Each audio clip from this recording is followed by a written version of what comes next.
This is from Anselm and Solo.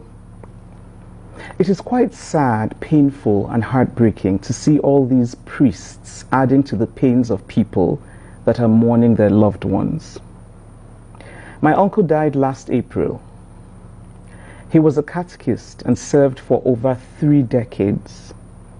While planning his funeral, we were given a list of what the church needs, and we were asked to pick one. We were made to pay all sorts of levies. We had to pay some money to the choir for them to sing during the funeral. Now, this was a man who dedicated his life to the growth of the Catholic Church in the town. Instead of actually supporting the burial, extortion was the case. If they can do that to a catechist, what then is the fate of ordinary church members? So this is from Igbo Yoruba Boy. I was training to be a priest myself. The then priest of my village in Imo State refused to bury my mother because my parents were not based in the East and had not paid all their levies. I could not believe it. Not because the priest had no justification to refuse our request, but because I was wondering what happened to compassion and the norm of the code that says we must bury whoever demands it.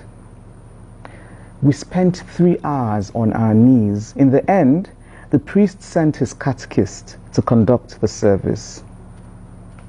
So my mother was buried by a catechist. Some priests in the East do not perceive, hence do not understand the spirit behind the code. And this is from Omosomi Broom.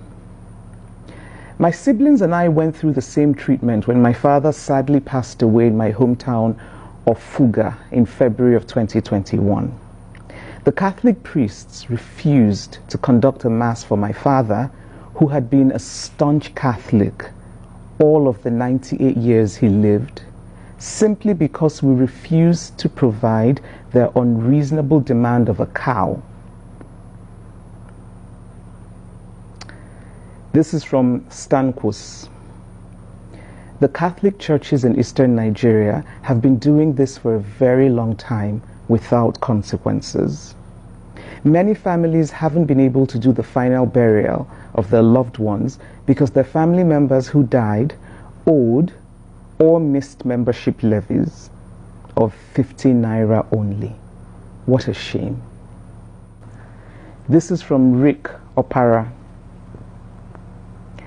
My father passed away in April of 2015 in Abuja.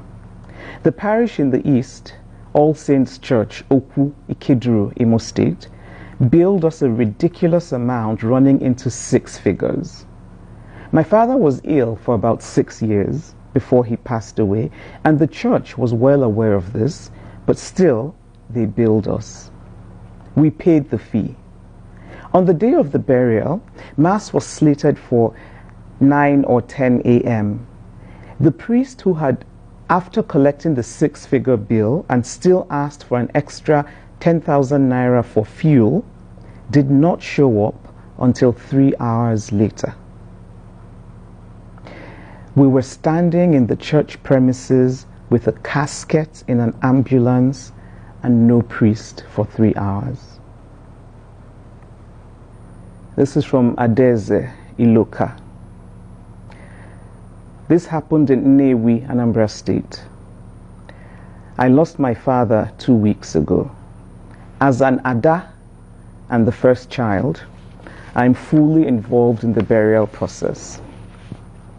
My uncles went to the priest in charge of this same church to inform them of the demise of my dear father and to get a date for the burial. The parish priest acted in a distasteful, condescending manner that left me in tears, anger, and hatred for his person. He cared more about my father not paying any current tithe than condoling the family. He didn't even say sorry or express any sort of pity for the dead. He walked out on my uncles and demanded that we go through the catechist. This is from Chidiebere Omumere. Things really have got to change in the Catholic Church in the Southeast. The Catholic priests who preside over the burial of people, particularly in the village, the opportunity is used to torment grieving families perceived to be well off and who are perceived not to have given much materially to the church. Burials are seen as payback time. It clearly defeats the whole essence of Christianity and compassion. And the last thing I want to say is, for any Catholic in Nigeria who is told that their loved ones will not be buried because they owe money, please go to my website, chimamanda.com, send an email, show me proof of what you've been asked to pay. I will pay for it. I don't think anybody deserves horrible humiliation and lack of compassion just because a loved one owes some money to the church.